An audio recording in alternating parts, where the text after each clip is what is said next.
so rare that I don't think I've ever heard it outside of the Midwest in, like, you know, the middle of the woods somewhere. Let's talk about the game. We got LordRaphael to EAGLEMUT. Shout out to my man playing as Russia in the color red. The Red Ruski. But, Da. Honestly, this is a terrible matchup for EAGLEMUT. Sue counters Russia so hard. They honestly spam Axe Riders. I'm pretty sure they win. That's. Are you saying that Ruskets are in fact not the best anti-cav unit in the game? I might be implying that Ruskets are not the best anti-cav unit.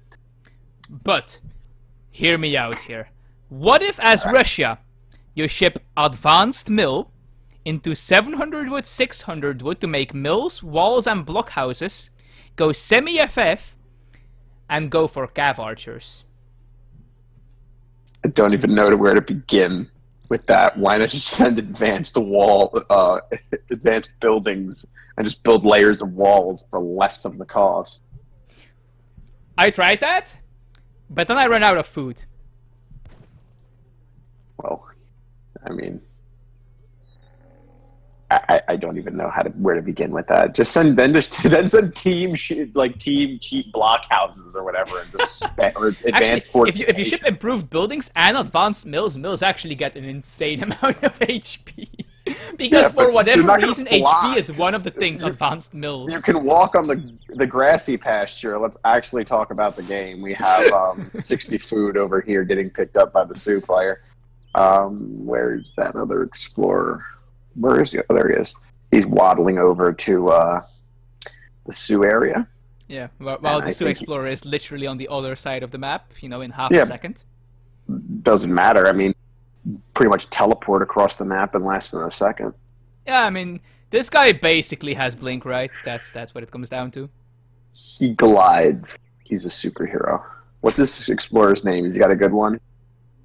It looks like it's in German. Unsichtbarer Pfeil, which I think means invisible arrow in German, but I might be wrong there. I'll take your word for it.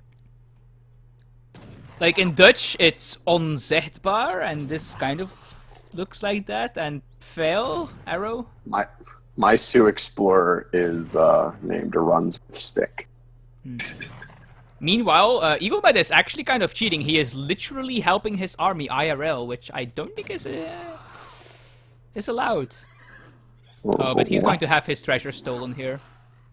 Oh, maybe not. He does some really pro-micro here.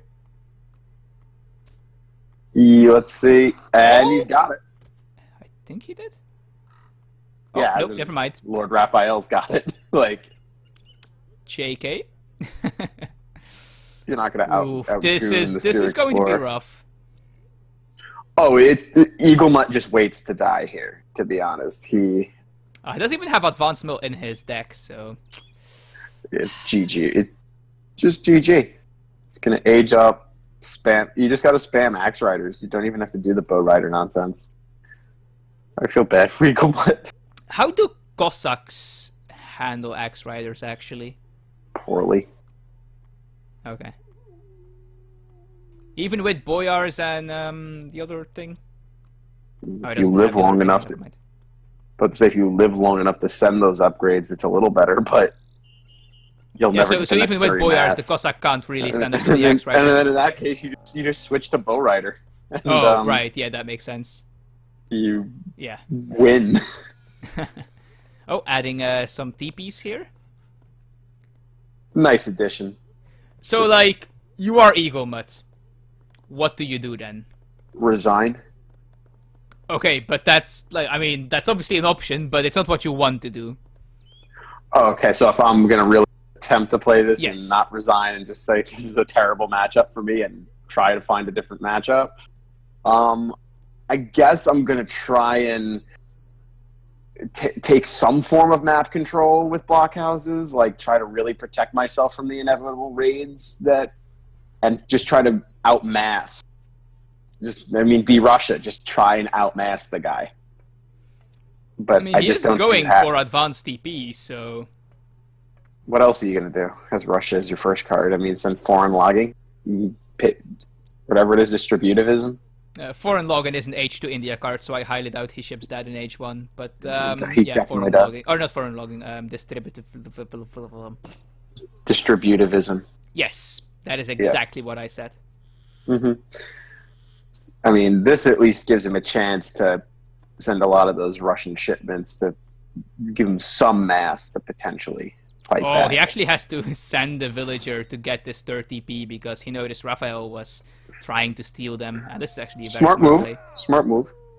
Do you think the Explorer can kill the Vil before the TP finishes? Absolutely He probably not. Can, right? Because these build super slowly if you send a villager to do them?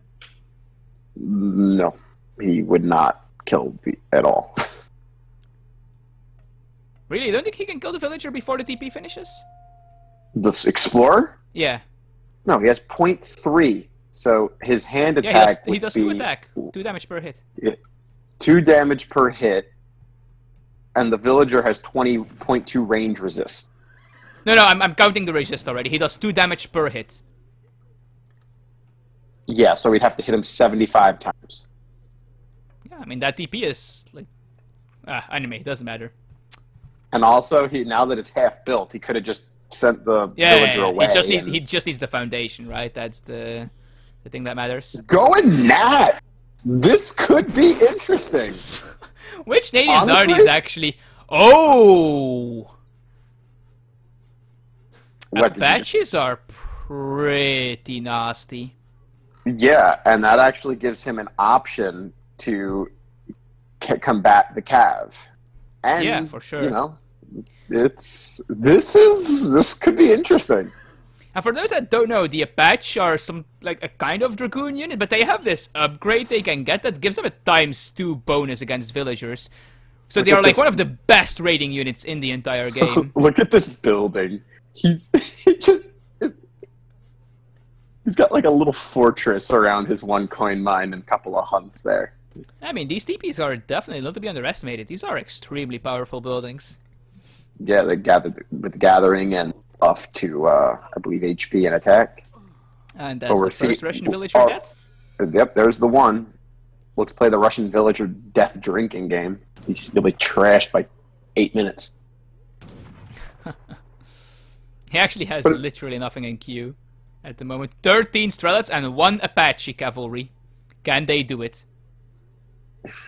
I'm going to support the dream and really just... He's got 3 advanced TPs. Nothing to be ignored. They don't have stagecoach yet, though. 2 Russian villagers are going... Needs villagers. They just clog up your population space.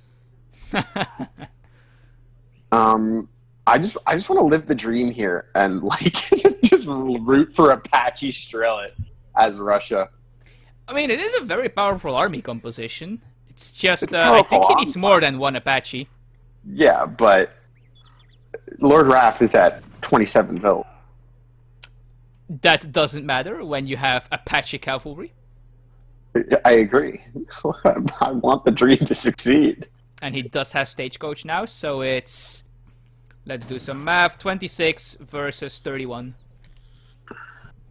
In villager terms. Oh, but the Apache's popping out. And look at this. Pew pew pew. If he gets the Explorer, it kills the speed advantage, which is very important for Sue. But the problem is the Explorer is faster than the Apache cavalry. He's faster than bullets, to be honest. I'm pretty sure if you zigzag Explorer, you don't get hit by anything, because it's just impossible. Yeah, the thing is, though, EAGLEMUT is literally not building anything at the moment, which is generally not good in RTS. It's also, not LordRaphael is going to Fortress. To not build anything in a game that is all about building is relatively counterproductive, but I've seen it work. I feel like he's trying to blend in his animals with this treasure. Nice. You should put it next to the treasure. It's just silliness. He's going to lose another vil here. Oh, ouch. And, He doesn't even have the upgrade for his Apache cavalry yet. That makes them super strong. Meanwhile, we have Veteran Axe Rider coming in, or whatever it's called, Elite Axe Rider. He's already H3. Oh, this is... What are the market upgrades like? Oh, he only has Hunting Dogs, whereas the Sioux player has Hunting Dogs, Placer Mines, and the Great Goat Blunderbuss combination upgrade. Well, I mean, we knew this was over long before it started, long before even the civs were picked, but he went into a high countered Yeah, I mean, EAGLEMUT basically has his game in the pocket, right? There's no way he loses this from this point onward. EAGLEMUT, yeah, he's got it solid. He's got 18 bills, which, as you know, is all the bills you need. Yeah, exactly. That's 6 batches. It's exactly perfect. He's also got a couple of Strelets down there. Yeah, look, he's even going to free up some more pop space here. Yeah. And you don't want your vills gathered in the town center, acting as yeah, this does 90 damage. That's a lot. It's definitely worth. I feel like EAGLEMUT's in a bit of a pickle here. EAGLEMUT? No, yeah. He's fine. It's his army is rather small and outdated at at this point in the game. I mean, the Apache are still good, but what are they? What are 5 Apache going to do against upgraded Axe Riders and an absolutely dominant economy at the moment? I feel like you should count those Apache again. I count 5. Oh, 6. Oh, 8. He added another batch when I wasn't looking. Anyway, these Apache are going to struggle. They have a lot of work out in front of them. The lone Apache. I mean, they might actually catch these Axe Riders here if the Explorer isn't around to give them the speed buff. I think this is enough Apache to actually one-shot an Axe Rider. Well, he's got 9 Wakina rifles, too. So, honestly, I don't know why he's just not in the base sieging it down like the siege dance. You should just make war clubs.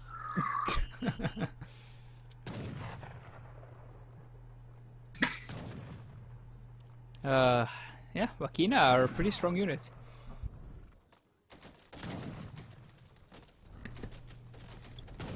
Brockho's going to go down here, and that's also his only military production facility, I believe, besides the natives.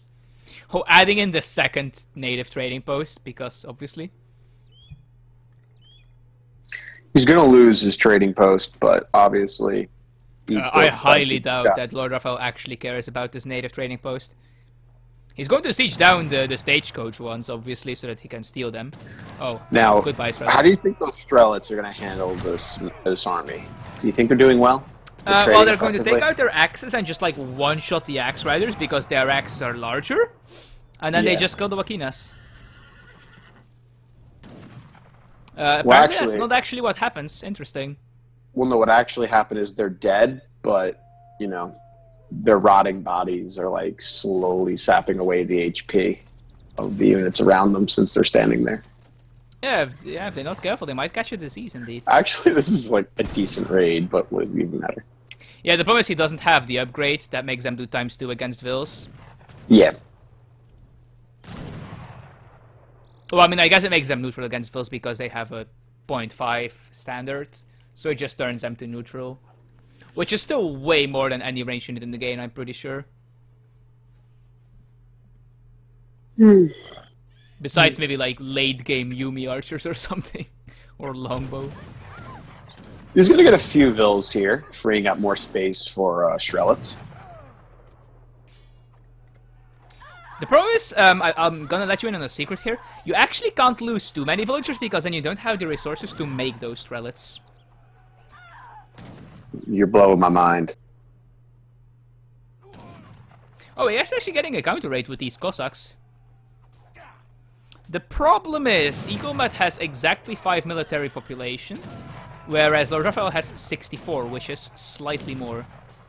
So, in the game of biggest number, you're telling me that LordRaphael is going to win?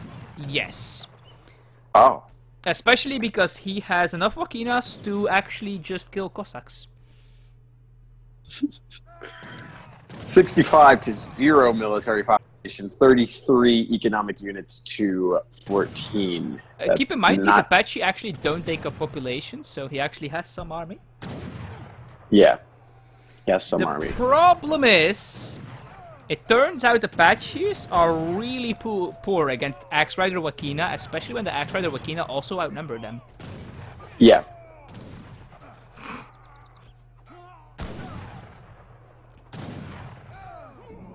There it is. EAGLEMUT resigned. The dream is dead. Oh, my heart aches. I think we should disqualify LordRaphael for bullying one of the staff members. I think so. I believe. Although I think some of the tournament admins might not agree with that. But yeah, this was a rather one-sided game. They have no power over us. I'm waiting for Comet K to message me right now. Well, there's a 2-minute delay, so... Okay,